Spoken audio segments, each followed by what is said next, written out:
en el libro de Juárez Vadillo, tomo 2, aparece en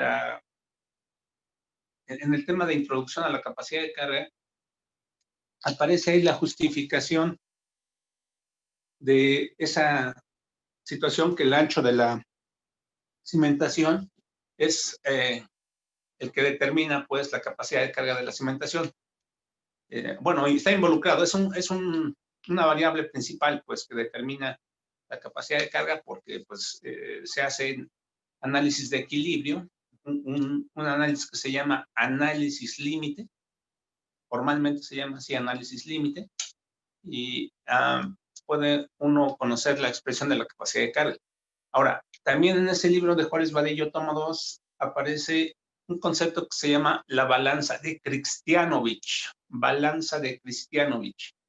Entonces, bueno, ya si tienen un poquito más de interés, pues checan el libro y lo leen, y en ese capítulo, para que se enteren de pues más detalles, pues, ¿no? De que justifican pues esta situación que ahorita estoy aquí explicando brevemente en el pizarrón. Bien, entonces tenemos ahorita que L es mayor que B, ¿sí? En consecuencia, ahorita, si ustedes observan, estoy poniendo un terreno plano, ¿sí? Estoy poniendo un terreno plano, y internamente en el terreno, ¿sí?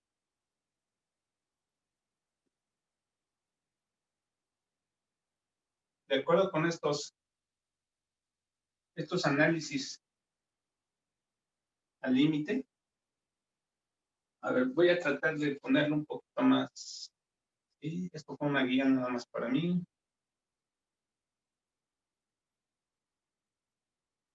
Vamos a ponerlo aquí para que se note. Sí, está bien.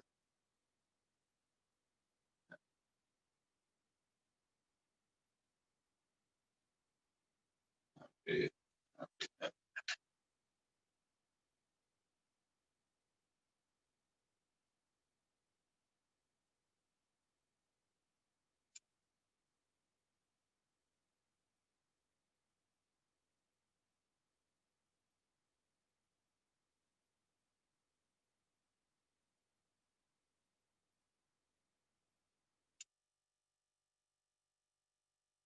A ver, no sé si se alcance a ver ese dibujito. Perdón, ¿quién preguntó?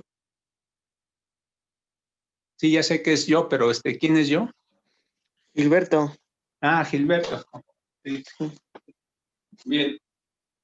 A ver, entonces tenemos aquí aplicada una sobrecarga omega.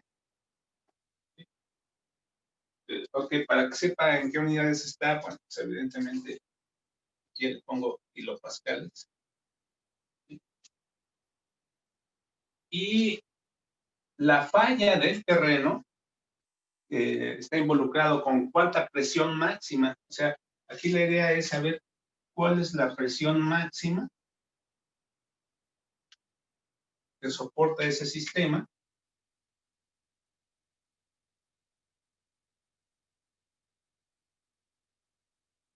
Que soporta ese sistema. Y antes que el suelo falle. Esa es la pregunta que se hace uno. ¿Cuál es la presión máxima que se puede aplicar en la superficie del terreno antes de que el suelo falle? Y evidentemente dice uno, bueno, ¿cómo fallan? Bueno, están viendo ustedes aquí una línea continua en verde y una línea continua en negro. Cuando el material de apoyo tiene una cohesión y un ángulo de flexión interna, y además es constante en todas, en toda su masa, en todo su cuerpo, en todos sus puntos, en todas sus partículas, rige esa ecuación de resistencia al esfuerzo portante, ¿sí? Entonces, valga la expresión, esta placa puede voltearse, por decirlo así, hacia acá, o puede voltearse hacia acá. ¿Sí? O sea, la línea continua en color verde nos indica la superficie de falla. Entonces, esto es una superficie de falla.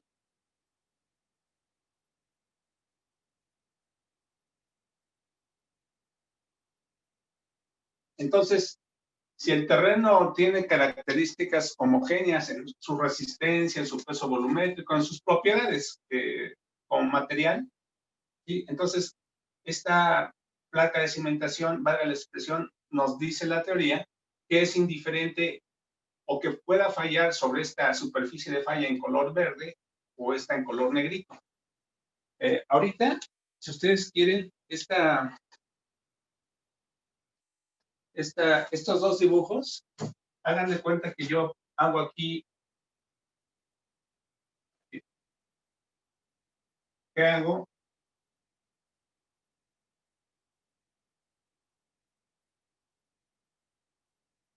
Un corte allí. ¿Sí? Hagan de cuenta que hago un corte en planta y ese corte es el que estoy viendo aquí. O sea, todo esto es la elevación o corte. ¿Sí? Entonces, es indiferente cuando las propiedades del medio son homogéneas, es indiferente o que falle a la derecha o que falle a la izquierda. ¿Sí? Al final de cuentas, los materiales de la corteza terrestre tienen un límite de resistencia. Y cuando una presión que se aplica verticalmente consume el máximo de resistencia de ese material, entonces se genera un fenómeno que se llama falla. Se rompe el suelo, pues. Entonces, para nosotros, esa presión máxima que se aplica, pues viene a ser justamente la capacidad de carga. O sea, la capacidad de carga última es la W máxima. ¿Sí? Así le llamamos la Q. Bien. A ver, yo quiero preguntar a ustedes y particularmente Gilberto, si esta situación ahorita por el momento queda clara. Sí, profe. Sí, a ver. Ahora,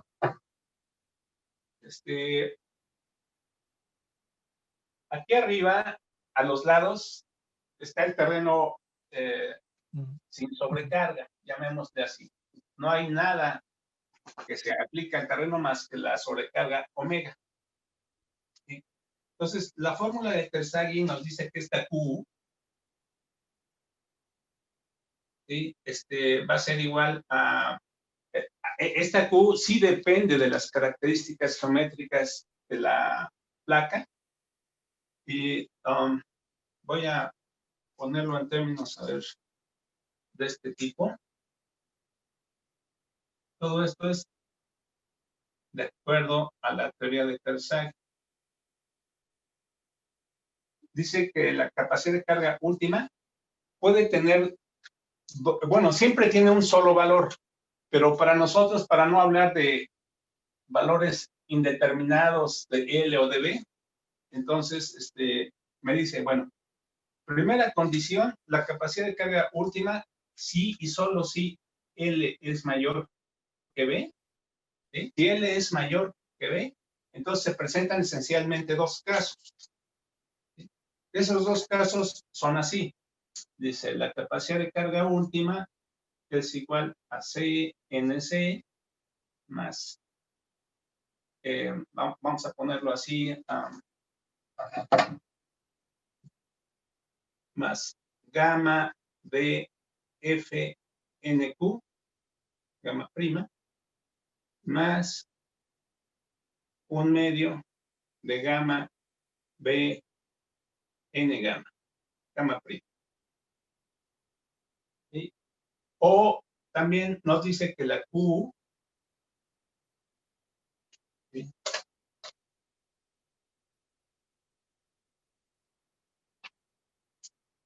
es igual a 1.3 veces CNC más gamma prima de FNQ más aquí más 0.4 gamma prima B N gamma. Entonces, aquí yo debo de poner lo siguiente. Esto es válido para cuando se tiene una geometría muy larga y cuando se tiene una geometría relativamente corta. Ahora, como en geotecnia, siempre cuando salen las ecuaciones,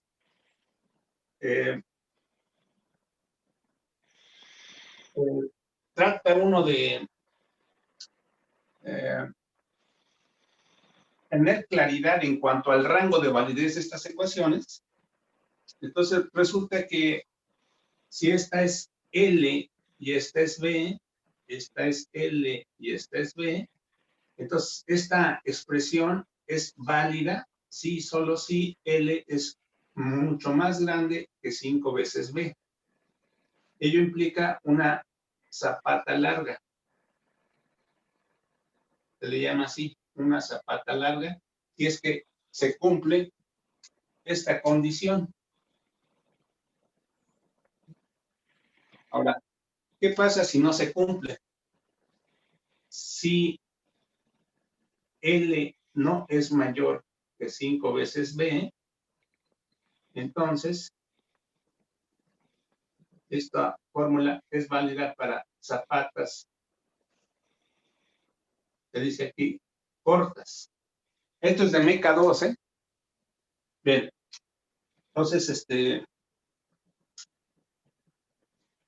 por decirlo así, esta es la planta. Ahí están las plantas. Claro, esta fórmula es para figuras rectangulares y tiene unas pequeñas modificaciones en el caso de que la figura sea circular o sea trapecial. Pero bueno, ahorita el caso es así. Ahora, a ver, Gil, si todas las propiedades del medio son homogéneas en cuanto a resistencia y peso volumétrico, estarás de acuerdo que esta placa, si yo aumento la presión, la omega, para llegar hasta un valor máximo, estarás de acuerdo que al terreno le es indiferente o fallar a la derecha o fallar a la izquierda. Ok. ¿Sí? Bien, entonces voy a llamarle a el caso 1. Todo esto es el caso 1. ¿Hasta ahí queda claro el caso 1? Esta es la teoría, por decirlo así, el resultado de la teoría del análisis límite, ¿sí? De acuerdo al autor Terzaghi. ¿Vale? Entonces, aquí es indiferente a la izquierda o a la derecha. Bien. Entonces, si ya se entendió eso, voy a poner aquí dos casos, ¿sí? Le voy a poner el caso 2. Y le voy a poner aquí el caso 3.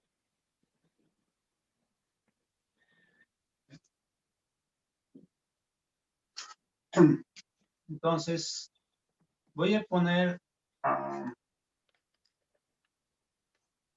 aquí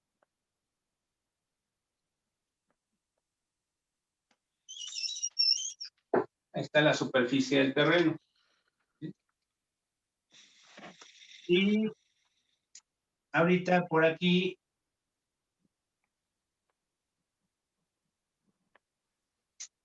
como el asunto del ancho, el valor del ancho es el que rige aquí en esta longitud, o sea, este ancho B, ya de entrada es el que voy a poner yo como la geometría que rige, pues. La parte de la geometría que rige, o sea, voy a poner aquí la sobrecarga.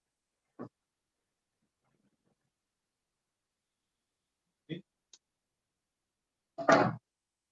Bien. Ahora,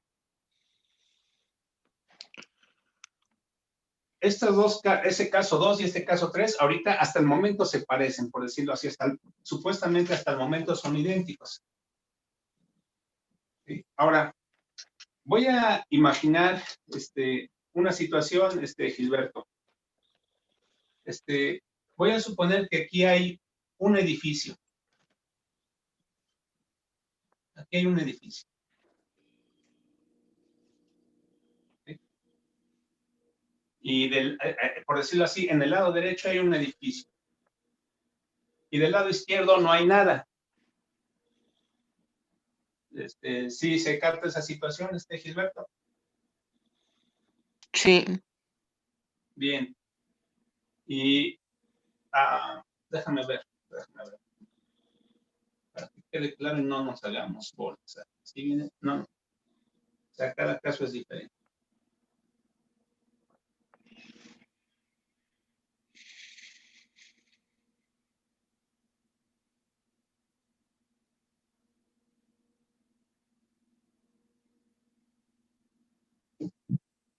Aquí nada más hay un edificio.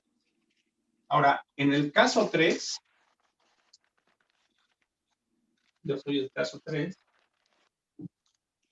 a la derecha hay un edificio grandote y a la izquierda hay un edificio chiquito. ¿Sí? Entonces, ahora sí se aprecia que son diferentes los tres casos. ¿Cierto? Sí. Bien, aquí la pregunta de sentido común, Gilberto, es la siguiente. A ver, si para el caso homogéneo y sin sobrecarga el terreno a los lados, entonces, o puede ocurrir un mecanismo, una superficie de falla, la traza de una superficie, todo esto es en realidad la traza, para que se vea la traza. O sea, lo que se ve en el corte, pues aquí en color naranjita. Entonces, la pregunta aquí para este caso 2 romano. ¿Hacia dónde crees que se pueda generar el movimiento de todo el terreno para ocasionar la falla? Si yo aumento la sobrecarga omega aquí en este cuadrito color rojo, ¿sí? ¿Sí? Entonces pregunto yo, ¿hacia dónde sería más fácil que el suelo se mueva? ¿Hacia la derecha o hacia la izquierda? De la izquierda, ¿no? Bueno, hacia mi izquierda. Ok, yo también estoy aquí, entonces hacia tu izquierda. Entonces, querría decir que la superficie de falla es así.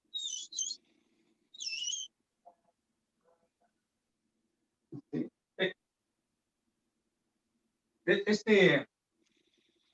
Estas líneas que estoy poniendo aquí punteadas es nada más requisitos internos de la superficie de falla, ¿no? Eso no. Ahorita no viene al caso. ¿Estás de acuerdo que es más fácil que el terreno falle así hacia la izquierda que a la derecha? Uh-huh. A ver, Gil, ¿por qué? O sea, es cierto, efectivamente, así es como se espera la falla. Pero yo te pregunto, ¿cómo llegaste a la respuesta correcta? Bueno, según yo, porque del lado derecho está el edificio y es el que también ejerce una carga, ¿no? ¿Sí? Entonces, del lado izquierdo no hay una carga arriba del suelo que ¿Sí? pueda contrarrestar ese... la carga del edificio. Sí, pues.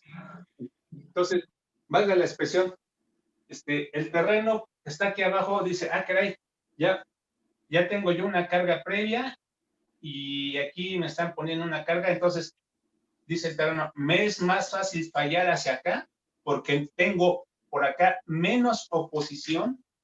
O sea, si fallo hacia la izquierda, tendría que levantar el terreno donde no hay carga. Que si quiero yo fallar para la derecha, tendría que levantar el peso del edificio para poder desplazar lateralmente al terreno. ¿Cierto? Sí. Bien. Entonces, ¿estás de acuerdo que aquí hay una sobrecarga igual a 0? Sí. Le voy a llamar Q' a la sobrecarga lateral. ¿Sí? Entonces, estrictamente, si yo pongo una sobrecarga allí, esta expresión en realidad se traduce como la Q' la omega lateral, le voy a poner así para que sea más explícito. Esta expresión sería igual a la omega lateral más el gamma prima de F. Así debe ser estrictamente hablando esta expresión. Si aquí en este caso no hay omega lateral, entonces nada más queda como gamma prima de F, como se ve aquí. Ahora, a ver, vamos al caso 3, Gilberto.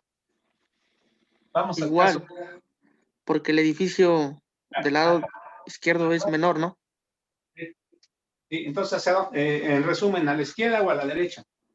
A la izquierda también. Izquierda, bien.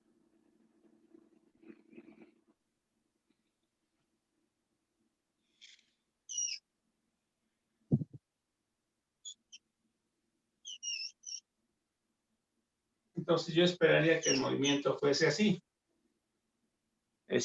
A ver, ahora, aunque sea repetitivo, dime por qué es hacia la izquierda va a fallar el suelo. Que la carga del lado derecho es mayor a la carga que está del edificio de la izquierda. Claro. Carga de oposición, dice usted, ¿no? Sí. Sí, la carga de oposición, sí. Es una presión de oposición.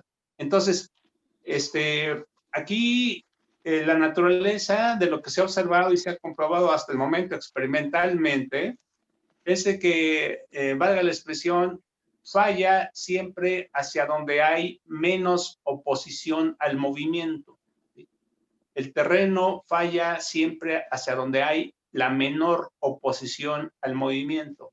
Es decir, falla hacia el lado donde le es más fácil, ¿sí? Donde le es más fácil superar un valor de una oposición. Y eso es, desde el punto de vista aritmético, correspondiente hacia donde la carga es más pequeña, ¿sí? La carga lateral es más pequeña. Bien, ¿esta situación se entendió, Gilberto, o las personas que en un momento dado pudieran haber tenido esa duda? Yo sí le entiendo. Ok. Profe, perdón, queda cerca de 1 minuto. ¡Qué barbaridad! ¡Qué rápido se va el tiempo! Entonces, ya nos dedicamos casi 40 minutos, Gilberto. Cortes comerciales, de favor. Entonces, todo lo que hay en el paréntesis, o sea, la Q' debería de valer 0, ¿cierto? Sí. Ok. Ahora, yo lo que hice ahí, si bien me acuerdo no tengo aquí todo, vamos, ya borré el pizarrón, pues, por diferentes clases, pero si ustedes tienen ahí la foto, yo ahí al Q', si bien me acuerdo, le di un valor diferente de 0.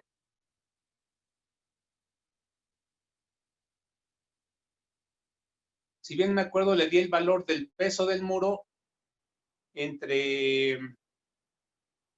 o sea, la presión vertical que aplica la presión, digo, el peso del muro.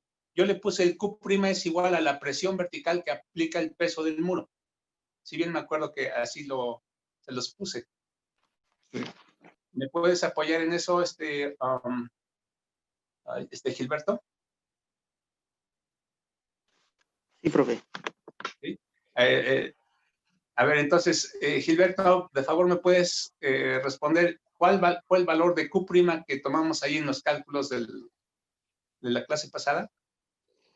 Fue 330 más 900 entre 7 por 1. Está bien. O sea, es el peso, esa presión es el peso del muro entre el área en planta de una rebanada en la base. ¿Sí? Ok, sí. Entonces, ¿qué es lo que consideré? Que el material del cual está hecho el muro, valga la expresión, es como si fuera el peso de este edificio pequeñito, ¿sí?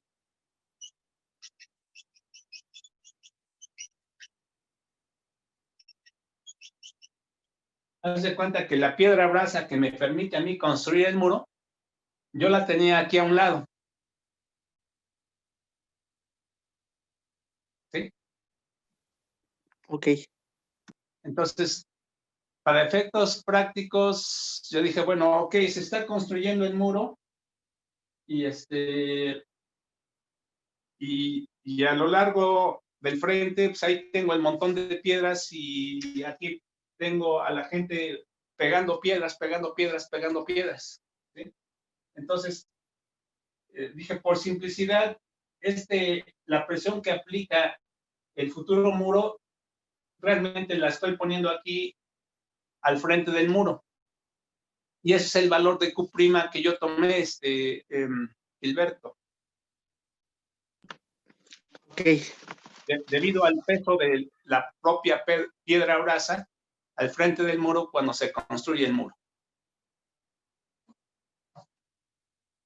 Aquí uno cuando analiza estas estructuras, debe tomar en cuenta las características del escenario práctico que se puede presentar en la realidad. Pude haber tomado un Q' igual a 0, ¿sí? Pero evidentemente Q' igual a 0 equivale a que no hay profundidad de empotramiento y que ya se terminó la construcción del muro, que ya no hay material de construcción al frente. También se puede hacer un análisis para esa condición particular. ¿Sí? Entonces, a lo largo de la vida útil de la estructura, puede haber 1, 2, 3, no sé, 5 situaciones de carga que se generan en el suelo, y cada una con diferente duración o lapso de duración. Entonces, si las cargas cambian en un cierto intervalo, en un cierto lapso, ¿sí? Entonces, eso amerita una revisión del funcionamiento del muro. Si ese patrón de cargas vuelve a cambiar, entonces es necesario hacer otro análisis de la estabilidad del muro para ese patrón de cargas que ya cambió, y así sucesivamente. Nosotros, esos patrones de carga se les conoce desde el punto de vista de los ingenieros estructurales o estructuristas, mejor dicho, se les conoce como combinaciones de carga. ¿Sí? Entonces, en geotecnia, el suelo tiene que trabajar o va a trabajar por condiciones de construcción o de funcionamiento del muro con diferentes condiciones de carga. Entonces, los reglamentos de construcción establecen cuáles son las combinaciones de carga que pueden ser más peligrosas y que hay que analizarlas para que no ocasionen falla por resistencia al esfuerzo cortante del terreno de apoyo. ¿Se entendió eso, Gilberto? sí. Entonces, no sé si hay algún comentario o duda adicional, Gilberto. No, ya quedó claro. Bien. Pues son repasos de MECA 2.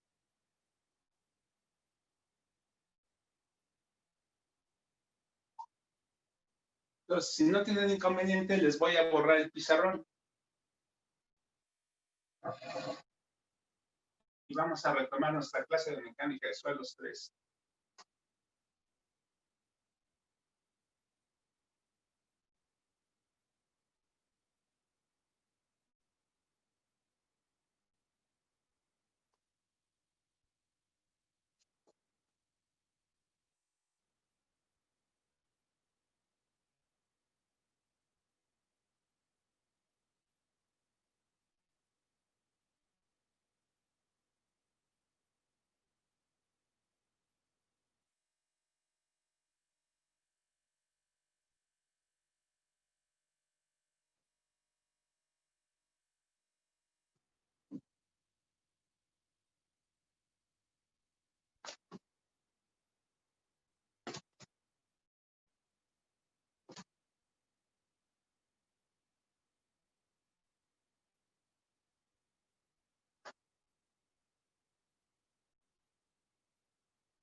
Bien. Pues vamos a iniciar con este tema, o mejor dicho, este subtema, que corresponde a elementos de retención flexibles.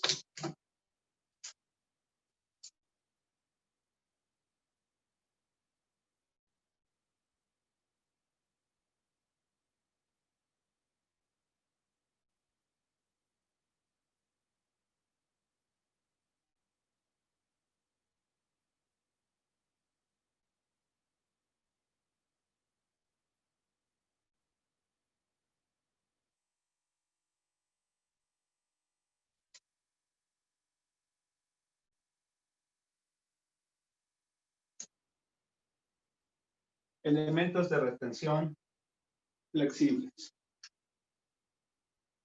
Estos elementos son las famosas tablas táctiles.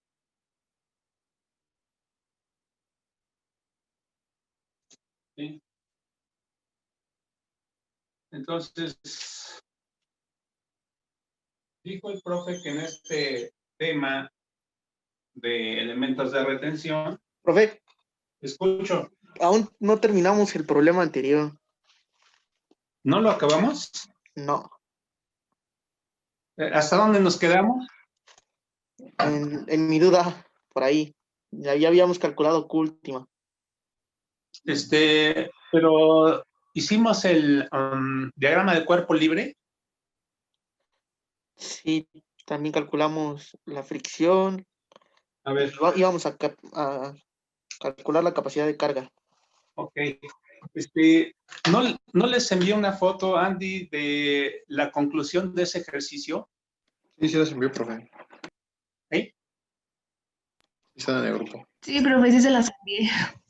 Ok. A ver, entonces, a lo mejor, a ver, ¿quién comentó para, a ver? Otra vez yo, profe. Pero no chequé las fotos, entonces ahorita le doy una checada y ya lo termino, lo concluyo. Ok. Sí, allí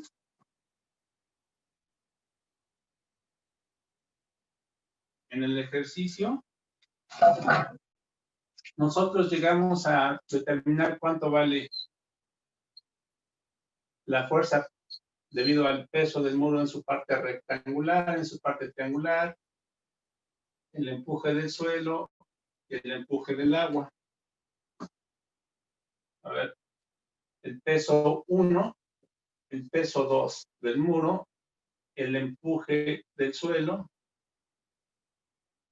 y el empuje del agua. ¿Sí? Y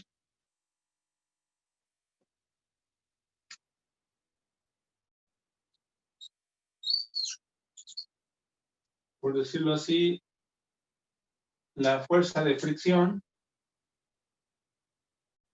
y la capacidad de carga última en términos de fuerza.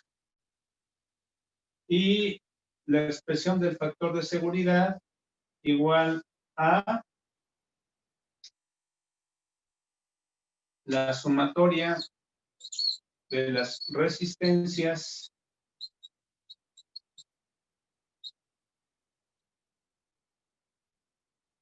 entre la sumatoria de las acciones positivas a favor del movimiento menos la sumatoria de las acciones en contra del movimiento resultante, negativas. Entonces, así siendo ya más directo, cuando se calcula el factor de seguridad a lo largo del eje X, un eje horizontal, esto lo calculamos como la fuerza de fricción entre, en este caso las dos van a favor del movimiento que se espera, entonces las dos son positivas, Entonces, este es el empuje del suelo más el empuje del agua.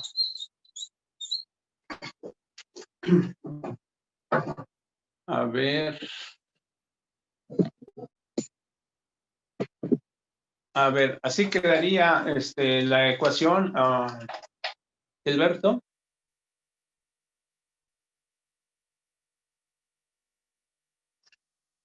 Gilberto, ¿estás ahí?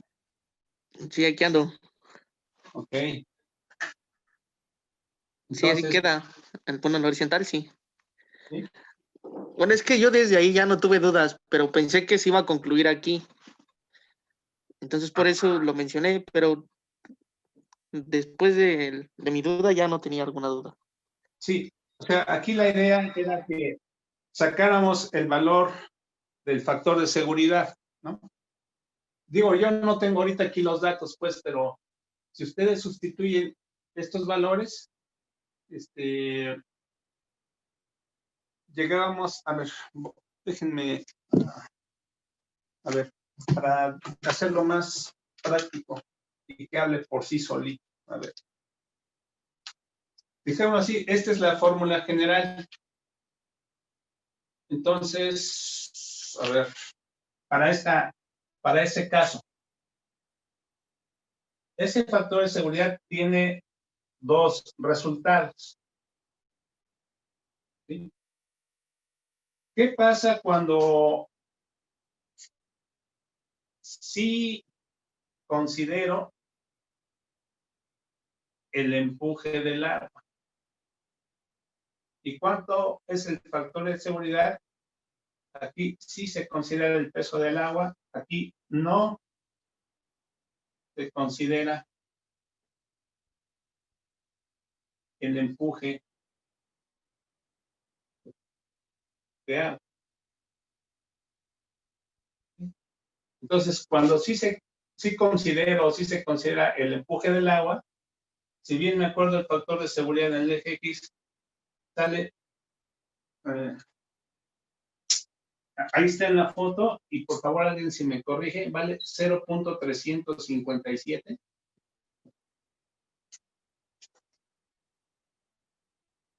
A ver, sí se alcanza a ver, ok. ¿Hay alguno de los compañeros que me pueda confirmar ese dato que sacamos, o ese resultado que sacamos, mejor dicho? Sí, profe, sí, ese es el resultado. Ok. Y cuando no se considera el empuje, resulta que el factor de seguridad en el eje X, déjame ver, creo que valía 2.500. No me acuerdo, pero no sé si tengan ese dato ustedes, muchachos. Sí, 2.51. Eso es, 2.50. ¿Sí? Entonces, cuando aquí este ejercicio en particular se formuló de las características que nosotros planteamos con el propósito de ilustrar cuál es el papel que tiene el empuje del agua sobre un muro y, por supuesto, sobre el factor de seguridad cuando el agua se queda quietecita, es decir, cuando el agua es retenida por el muro. O sea, el muro no nada más retiene el empuje de tierras del suelo, sino también retiene el empuje del agua como si fuera la pared de una alberca enterrada, valga la expresión, ¿sí? Entonces, de acuerdo a los diagramas que sacamos, el empuje del agua es incluso hasta más grande que el empuje que genera el esfuerzo horizontal efectivo en el suelo. Alguien de los que... Profesor, Sí, sí, escucho. ¿Alguien quería comentar? el primero es 0.075, ¿no? 0.375. Sí. ¿Estás hablando del factor de seguridad?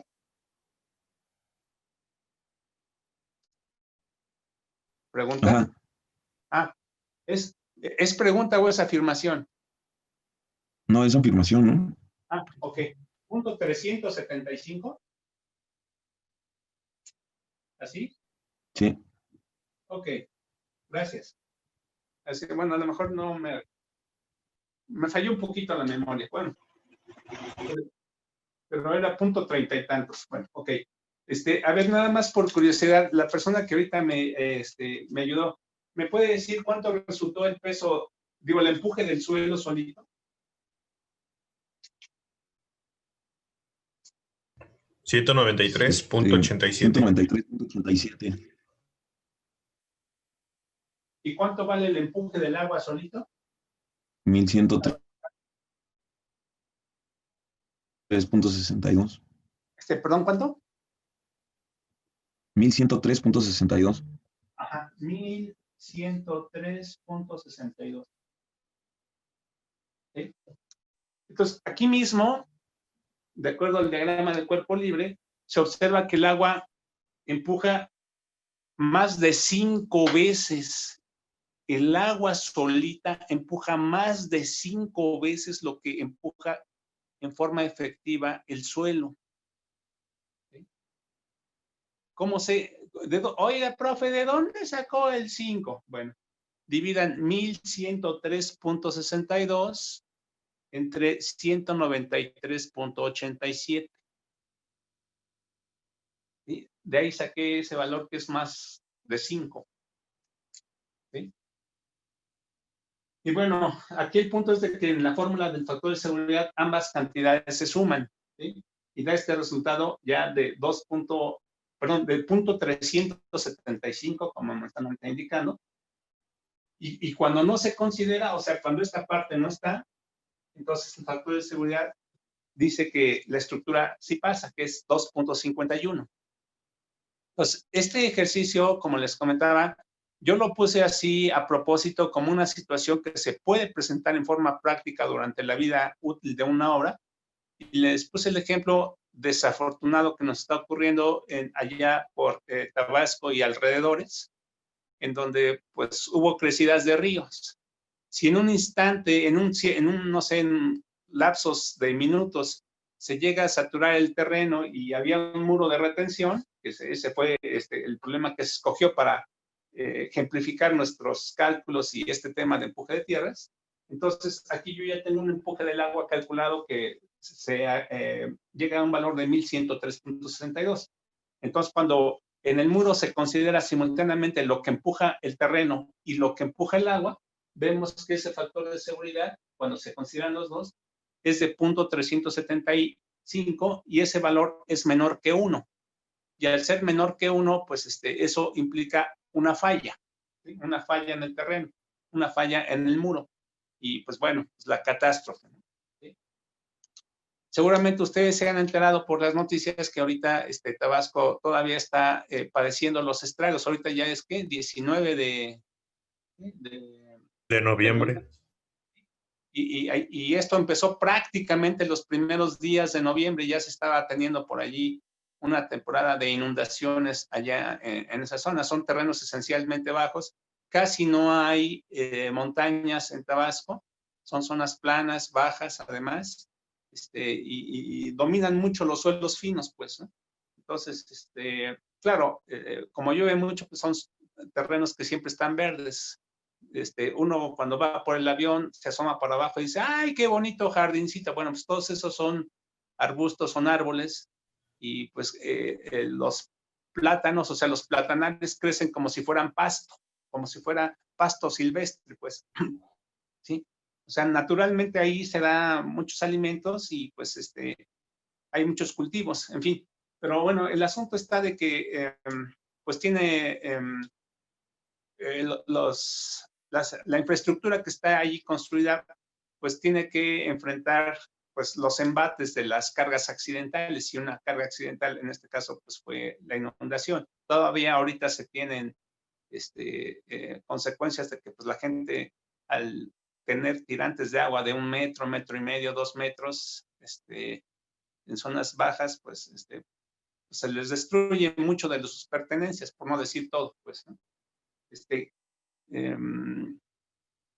Sus coches, sus camionetas de trabajo, sus tractores, o sea, todo el terreno se inunda, ¿eh? Entonces, pues son pérdidas muy lamentables y Pues bueno, entonces a nosotros como ingenieros civiles, pues nos toca revisar las estructuras para las combinaciones de carga que se presentan durante la vida útil de cada una de ellas. Somos los todólogos de las obras, tenemos que de alguna forma estar familiarizados con las diferentes combinaciones de carga y los diferentes eventos que racionalmente se pueden presentar en la vida útil de la obra, ¿sí? Y uno de estos eventos pues, son las inundaciones. Hay obras chiquitas, medianas y grandotas. Hay una obra chiquita puede ser una casita, una obra grandota puede ser la presa que retiene el agua en esa zona, es la presa Peñitas. Y yo estaba viendo antier en la noche unos videos ahí que pues se han subido ahí a esta plataforma de videos YouTube y los noticiarios informan que pues llovió tal cantidad de agua que pues prácticamente llenó la presa Peñitas y si no se desfogaba el excedente de agua, para eso es el famoso vertedor de demasías, pues corría el riesgo de el agua brincar por la cortina y destruir la cortina y hacer una tragedia mucho más grande, porque aparte de perder la presa, pues tendríamos que perder toda la inundación que pueblos allá abajo en las riberas pueden sufrir. Y de hecho sufrieron porque llovió tanto que a pesar de que las presas están hechas para controlar el agua de precipitaciones y están diseñadas para alojar un NAME, un nivel de aguas máximo extraordinario, también es cierto que pues, no se les ha dado el mantenimiento requerido. Ya Peñitas fácil ha de tener 30, 35 años y pues nunca se han desasolvado, pues, ¿no? Entonces, las presas para que lleguen a contener un cierto volumen de agua que llueve, pues tienen que ser relativamente frecuentes desasolvadas, ¿sí? O sea, hay que excavarle ahí el material que se acumula en el fondo, y esos lodos que se acumulan y ponerlos en otras partes que favorezcan ¿sí? Entonces, estaba yo viendo esos videos y la entrevistan a una señora y dice, bueno, es que aquí estábamos todos bien y en cosa de 20 minutos, dice, en 20 minutos el agua subió 1,5 metros, ¿sí? 1,5 metros en 20 minutos. Subió finalmente entre 1,5 metros y 2 metros en algunas partes, pues, ¿no? Pero pues ya, o sea, quiere decir eso que si ahorita nosotros, por decirlo así, son las 10:30, ¿sí? Si son las 10:30, quiere decir que en 20 minutos más ya tenemos 1,5 metros para donde quiera que voltees, ¿no? De tirante de agua. Tú dices, es que tengo aquí mis pertenencias, todo se inunda. Que tu coche, y dices, bueno, y mi coche, bueno, es ok, si te avisaran antes, dices, bueno, pues a ver, lo llevo a resguardar a una parte alta. Pues sí, pero para donde quiera que voltees es plano. Y, no, pues ahí pierdes, o sea, todo se inunda, 1,5 metros, tu casa, tus pertenencias, tus cultivos. Es más, si te andas hasta descuidando, te andas ahogando, porque también hubo hogar, ¿no? Y pues son situaciones muy lamentables. Entonces, ocasionalmente yo estoy aquí revisando la estabilidad contra deslizamiento horizontal, considerando el empuje del agua, ¿sí? Y aquí vemos, sí falla cuando sí considero el empuje y no falla cuando no considero el empuje. Traducción, una situación en no hay agua indica que está quietecito el muro, funciona normal y que tenemos un excedente de seguridad ahí respecto del 1. Pero nada más se inunda y pues hace que la obra falle. Ese fue el propósito, el motivo de este ensayo, digo, de este ejercicio, Gilberto. Gilberto, ¿estás ahí?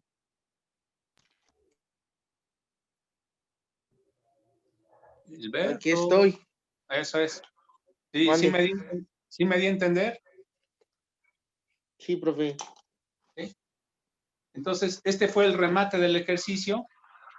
La conclusión del ejercicio es de que con la presencia del agua, el muro falla. Ahora, si dicen, bueno, si este es un evento que yo estoy previendo en la vida útil de la estructura, entonces la pregunta es, ¿cómo hago para que esa agua no esté presente en el muro? Bueno, localmente lo que se hace es que en el muro se le hacen perforaciones y ahí se insertan tubos de PVC. Esas perforaciones se llaman drenes, ¿sí? Tubos de drenaje. Y claro, el drenaje funciona en ese caso por gravedad, o sea, de donde se encuentra el tirante de agua. Vamos a suponer que por acá anda el tirante de agua. En el momento en que en el muro se le hacen perforaciones, ¿sí? En el momento que al muro se le hacen perforaciones, evidentemente el agüita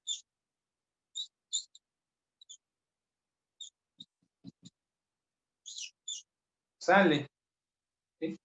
Entonces, eso ocasiona que el nivel del agua en el muro, en el relleno del muro, pues drene o baje, pues, para acabar con otro baje. Y al bajar ese nivel, a lo que consideramos un nivel dinámico, yo me llamo nivel dinámico, ¿sí? Al haber menos nivel, pues hay menos empuje de agua. Y al haber menos empuje de agua, el factor de seguridad sube. Desde un valor mínimo de 0.375 y pues puede crecer, y la idea es que crezca a que sea al menos un valor igual a 1, que es el límite de seguridad para el cual la estructura ya se mantiene estable, o sea, no falla, no se cae, no se voltea, no se corre, no se desliza. Entonces, ese fue el resultado, ese fue el desenlace de este ejercicio, Gilberto. Ok, profe. Gracias. Y con el empuje del agua justificamos la construcción de estos elementos de drenaje, ¿sí? Entonces, mira, yo te comento algo. Nosotros ahorita en nuestra formación como ingenieros civiles, pues estamos aquí revisando estos conceptos de cómo se hacen los cálculos de revisión, cómo se hacen los cálculos de diseño, cómo se hacen los cálculos de análisis, ¿sí? Y pues los utilizamos toda vez que pues nos interese hacer la revisión de la estabilidad de una obra. Ahora, los elementos de retención nos permiten ayudarle al terreno para que en el terreno se mantenga estable una diferencia de niveles. Naturalmente, las diferencias de niveles se pueden contener las masas de terreno o las masas de roca por sí mismas hasta cierta capacidad, ¿sí? Entonces, cuando en este caso existen temporadas de lluvia, ya sean normales o extraordinarias, el agua comienza a filtrarse en el terreno por la propiedad de permeabilidad del suelo. Profe, O, ya queda menos de un minuto. Ay, Dios, ya nos vamos a echar toda la clase. A ver, órale, pues, a ver, pues. Estaba yo comentando acerca de, bueno, ok, drenaje, yo les comento ya para cerrar esto. Drenaje es una acción, una alternativa para aminorar las acciones y favorecer que el factor de seguridad crezca y nos permita tener una estructura estable. Entonces, las masas de roca o las masas de terreno que naturalmente son estables de acuerdo a su geometría, que tiene que ver con taludes o cortes, tienen también un límite en la estabilidad. Cuando se vence ese límite, se observan fenómenos que conocemos como deslizamientos de tierras. La Vox Populi, Maestro Juan dice, se desgajó un cerro, ¿sí?, por las lluvias. ¿Sí? Bueno, pues sí, los materiales llegaron a un límite. Entonces, las fallas ocurren a nivel chiquito, mediano y grandote. Evidentemente, un cerro es a nivel mediano, si ustedes quieren grande.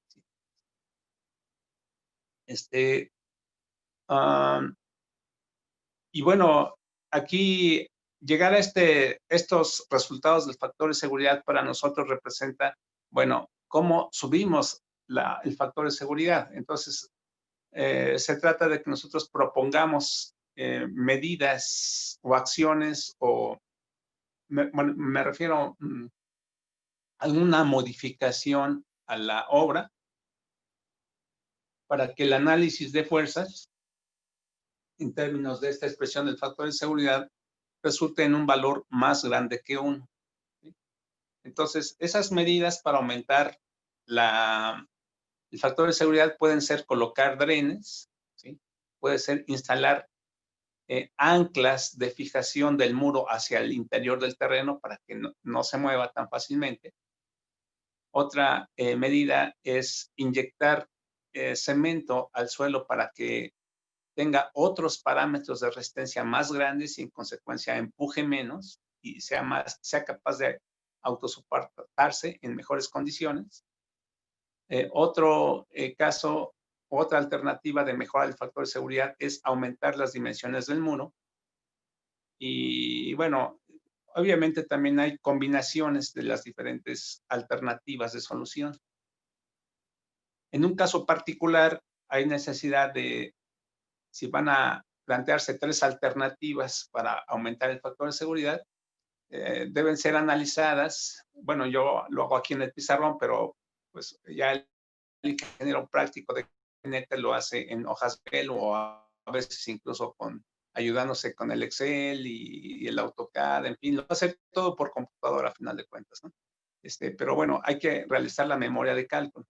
A lo que voy es que cuando ya se tienen, no sé, por ejemplo, planteadas 3 alternativas de solución con sus correspondientes memorias de cálculo, entonces puede uno decir, bueno, ok, ya tenemos resuelto el problema en papel.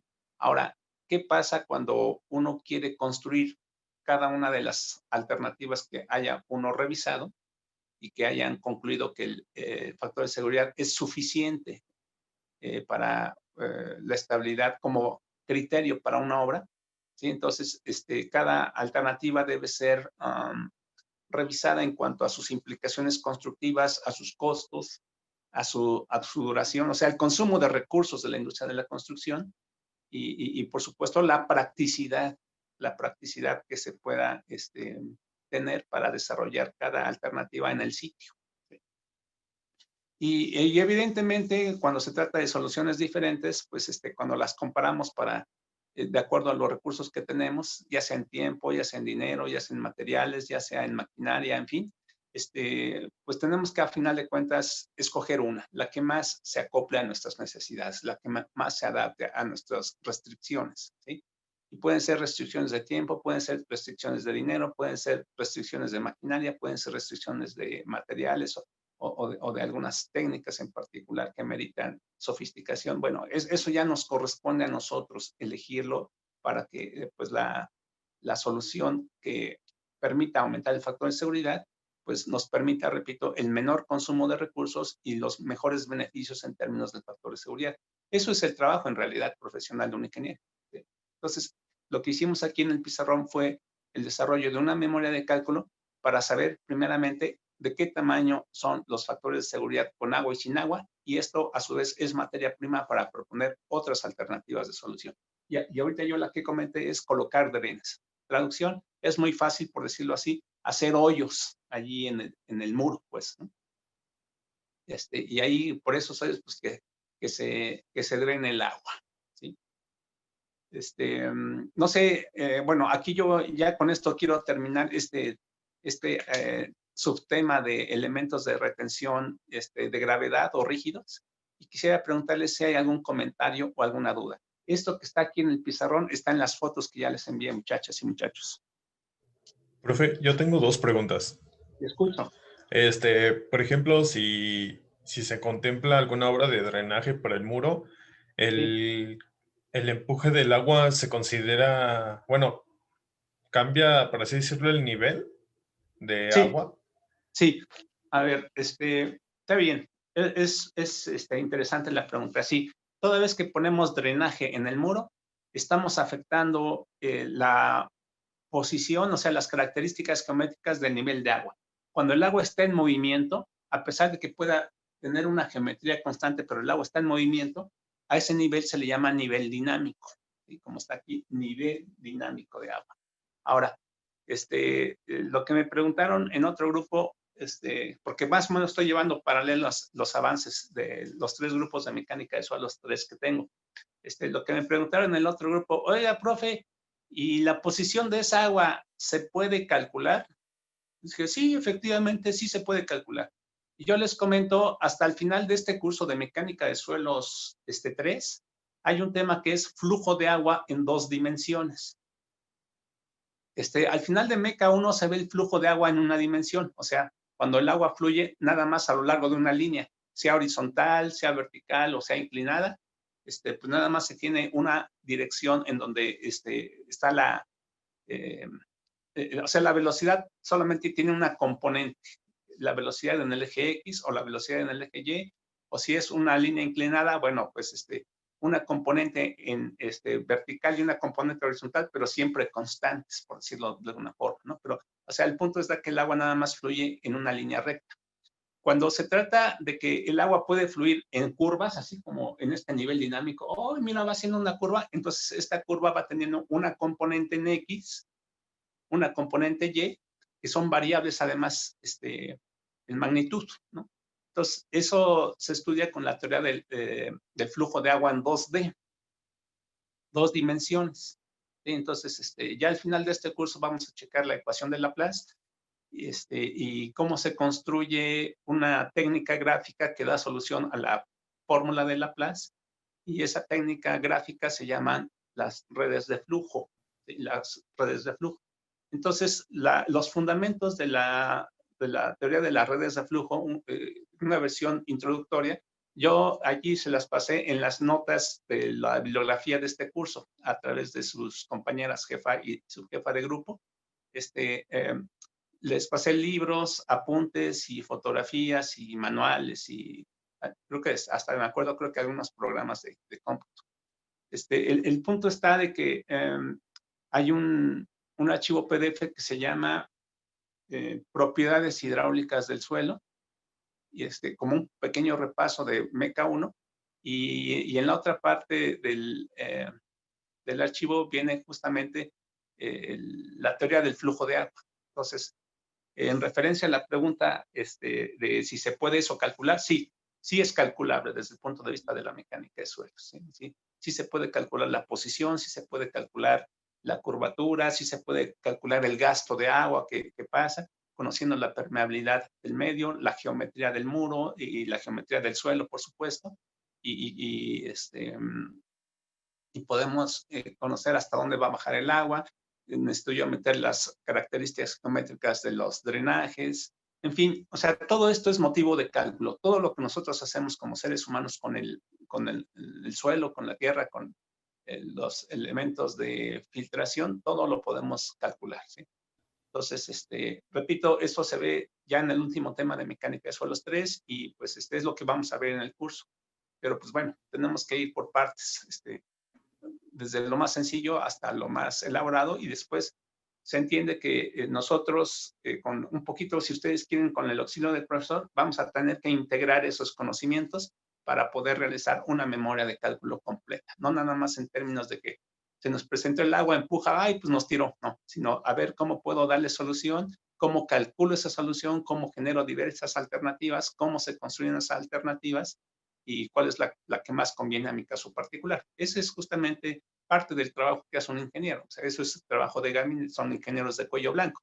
Otro trabajo son los ingenieros de campo, los ingenieros de construcción, si ustedes quieren, y otros son los ingenieros de laboratorio. Hago un paréntesis de 2 minutos y ahorita ya empezamos nuestra clase propiamente dicha. Nada más les comento, un muchacho ayer me preguntó, bueno, este muchacho ya salió de posgrado de la ESIA, ¿sí? En geotecnia, hizo su maestría en geotecnia en la ESIA, ahí en el edificio de investigación.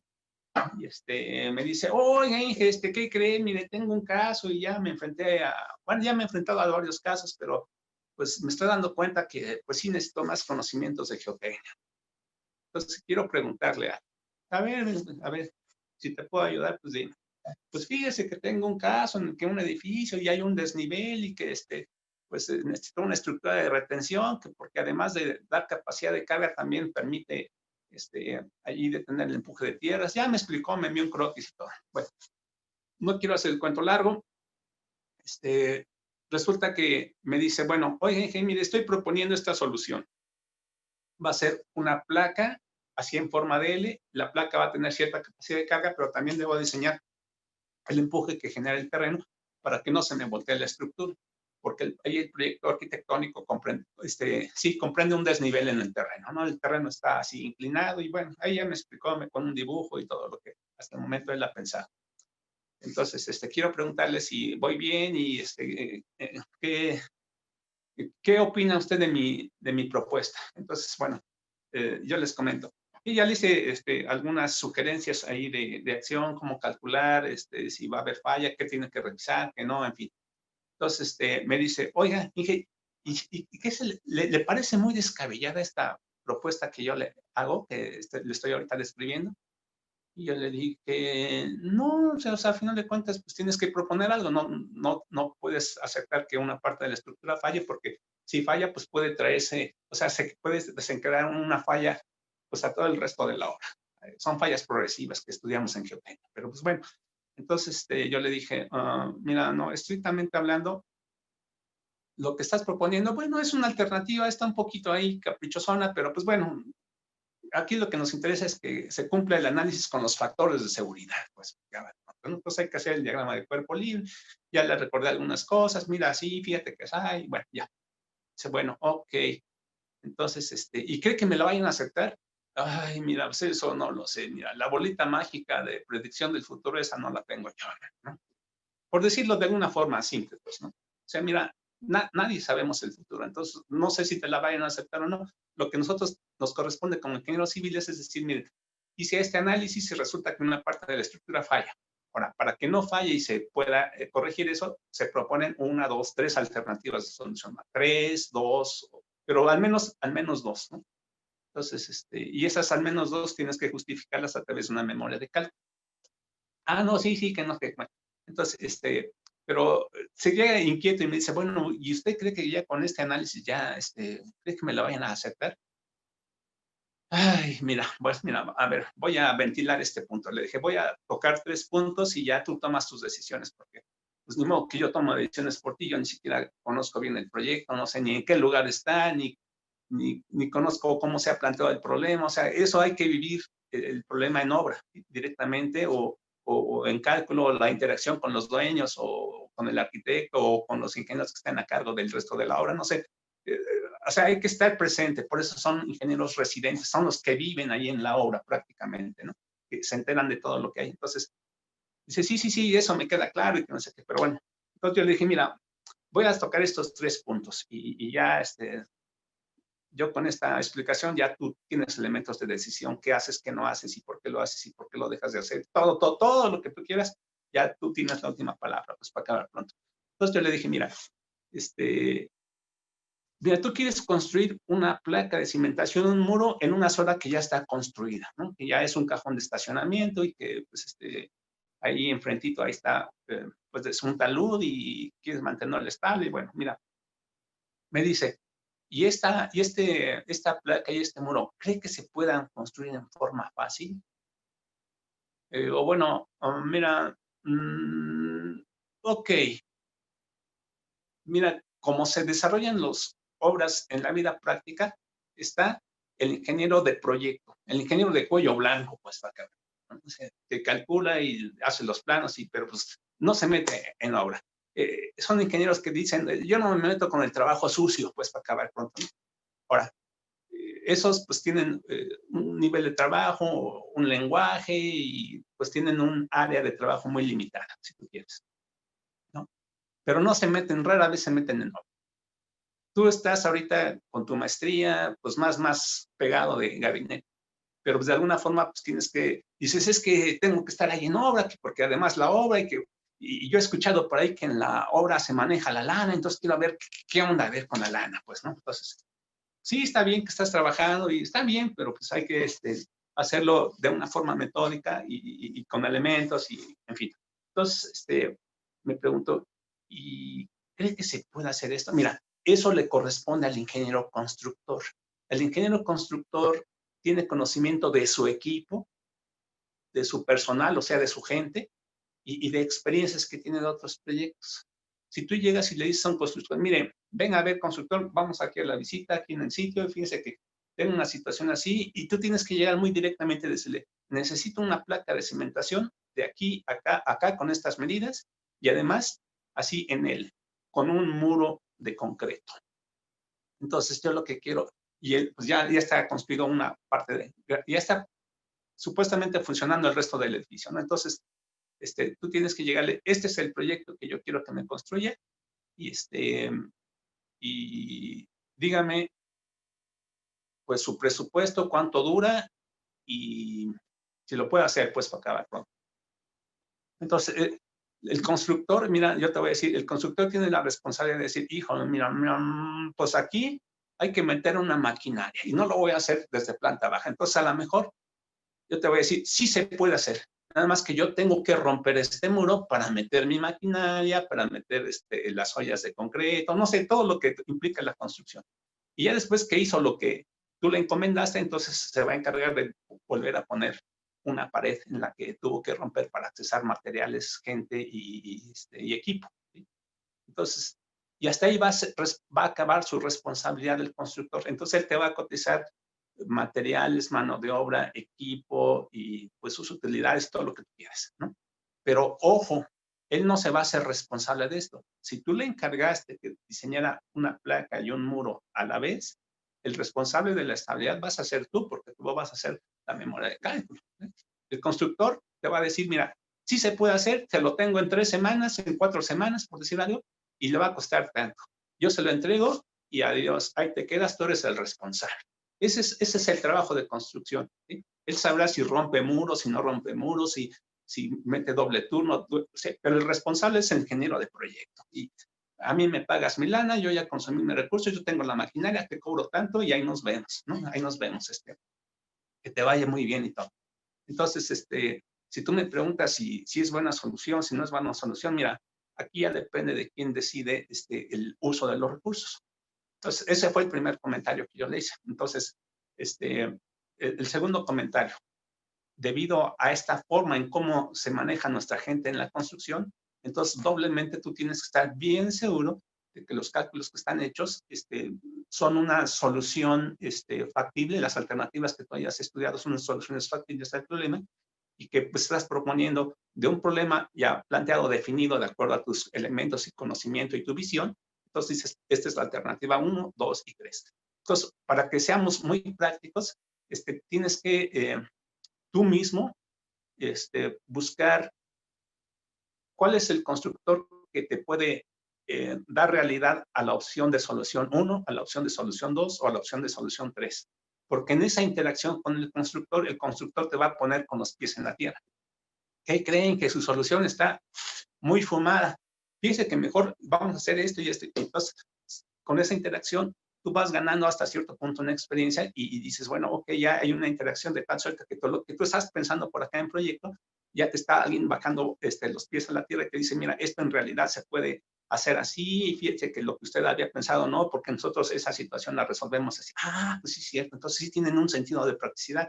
Ok, bueno, ya cuando te afinaron la solución, entonces te dice, bueno, le va a costar tanto y va a durar tanto. Entonces tú ya pones la memoria, ajustas tu memoria de cálculo, y dices, bueno, puede costar tanto, puede durar tanto, y esa es la opción 1. Y así lo vas a hacer con la 2 y la 3. Ya cuando tengas todo eso, entonces ya tienes elementos para escribir tu informe.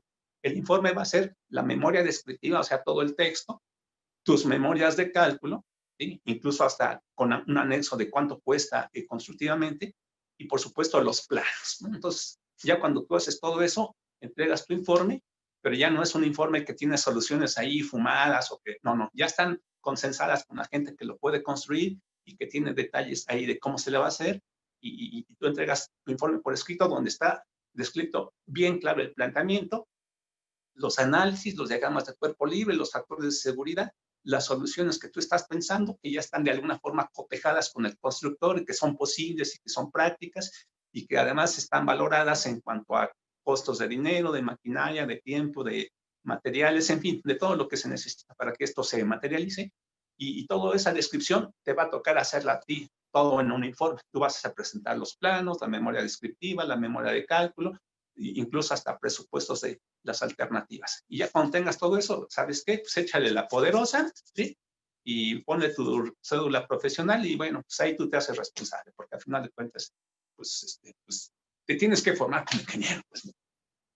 Dice, bueno, sí, ya le entendí. Dice, está bien, pues de eso se trata al final de cuentas. ¿Sí?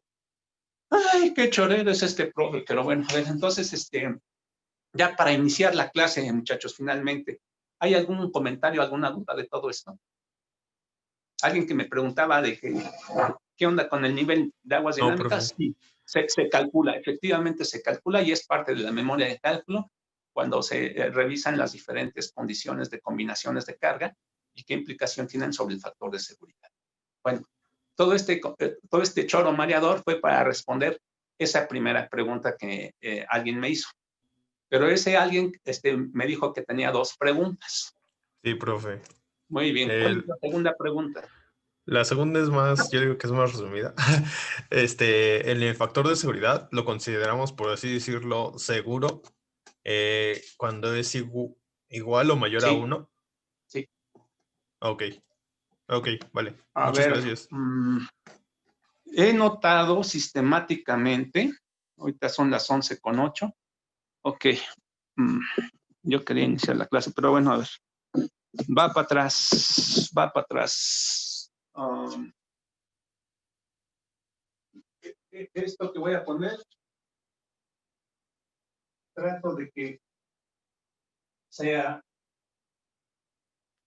que dé un poquito de elementos de referencia, porque he notado que este comentario que tú haces, un poquito como duda o como comentario, pues, así, he notado que es común en los 3 grupos de mecánica de suelos, 3 que estoy ahorita teniendo a mi cargo. Entonces, voy a retomar un planteamiento más sencillo, porque percibo como que hay necesidad de tener claros conceptos básicos. Usualmente lo hago al inicio de Meca 3 en todos los cursos, pero en no lo hice por razones de que en clases a distancia tenemos un tiempo más limitado y tengo que ser más lento por la cuestión de estar moviendo la cámara, que si ya grabé, que si ya se nos acabaron los 40 minutos, de que yo no entendí esto, en fin, muchos detalles. Entonces, pues bueno, a ver, somos más lentos, pues, porque, bueno, soy más lento, pues, para no echarles la culpa a ustedes. Somos más lentos. Bueno, soy más lento, quise decir. Entonces, a ver.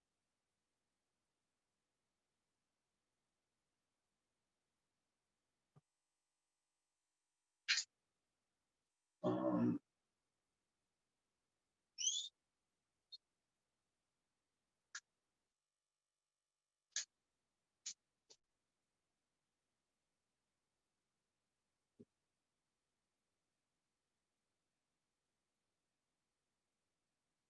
Perdón, ahorita, ¿quién fue la última persona que me preguntó? Yo, profe, Toño. Sí, pues, todos somos yo, ciertamente, pero me refiero. No, Toño. Toño, yo pensé que decías yo. No. Toño, ok, Toño. Entonces,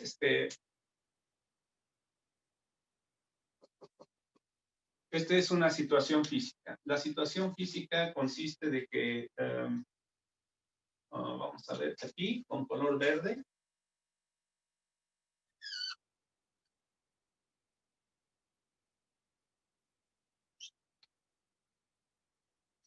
¿Sí? Aquí hay un cable.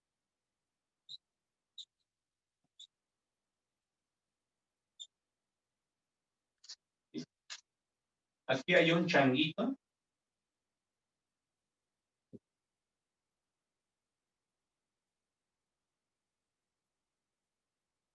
¿Sí? Aquí hay un changuito.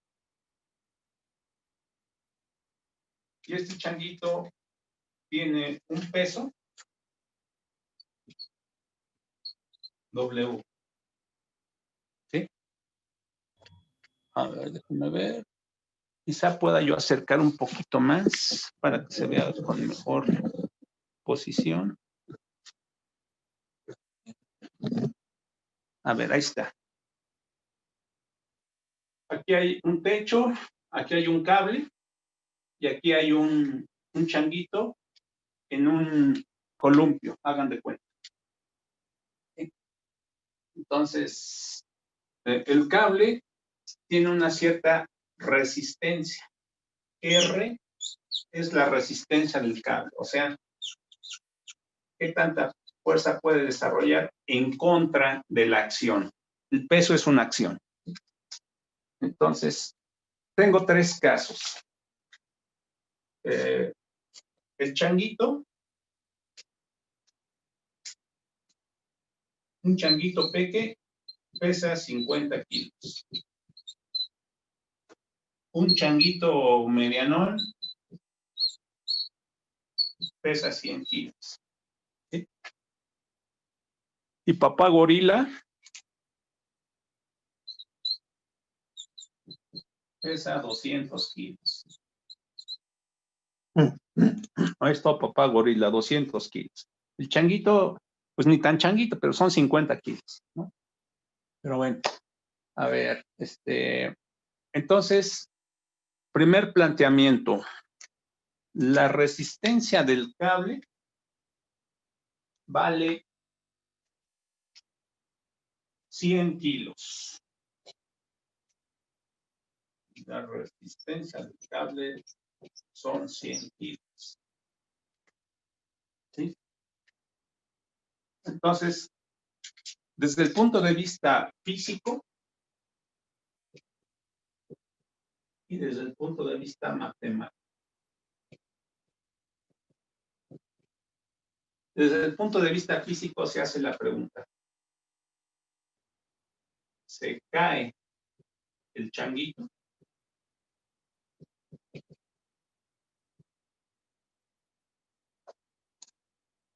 ¿Sí? Ahora, desde el punto de vista matemático, se define aquí dos conceptos de seguridad.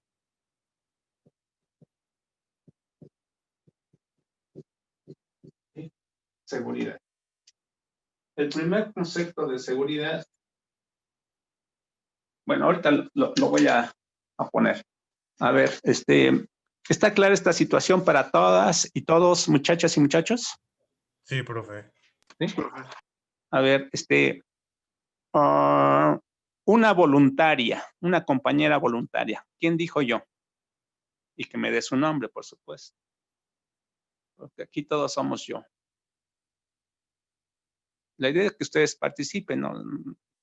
Está bien que el profe explique todo, pero pues a veces es un abuso robar cámara. A ver, muchachas y muchachos, una voluntaria. Chicas del coro, ¿están ahí? Sí, profe. Ok. ¿Alguien que quiera participar? Es una Yo, pregunta. Evelyn. ¿Quién, perdón? Evelyn. Ah, Evelyn. A ver, Evelyn. Sí. Evelyn, vamos a considerar el caso A. El cable resiste 100 kilos. Es un cable de fabricación humana y tiene un control de calidad muy estricto. Y me asegura el fabricante que soporta 100 kilos. Y tiene tan conocido su cable que dice, Inge, esto le soporta 100 kilos. Ni más ni menos. Bien. A ver, Evelyn. Primer caso.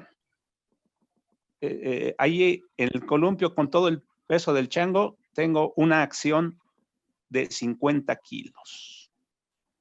La pregunta es, Evelyn, ¿se cae o no se cae el changuito? Si lo pongo ahí en ese soporte. En el caso A, no. En el caso A, no. Muy bien, no cerró. La respuesta es correcta, Evelyn. Muy bien. A ver, un segundo voluntario. Un segundo participante, muchachas y muchachos. ¿Quién dijo yo? pero que dé su nombre, pues. Yo, profe. ¿Y quién es? Toño. A ver, Toño. A ver, Toño. Ahora el chango pesa 100 kilos, ya con todo y columpio. Pregunta, ¿se cae o no se cae el chango?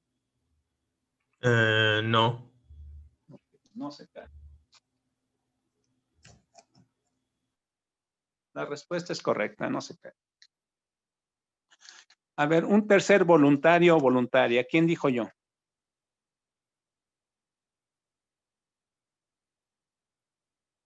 Yo, Juan. Ok, Juan. A ver, Juan. A ver, Juan. Vamos con el caso C. A ver, Juan. Se sube su papá, Juan. Estamos Se cae. hablando del chango, ¿eh? Estamos hablando del chango, ¿eh? A ver, Juan. Se sube el papá gorila. Pesa 200 kilos. A ver, Juan. ¿Se cae o no se cae papá gorila? Sí. Pues sí se cae. Claro que sí se cae. La respuesta es correcta. A ver, preguntas.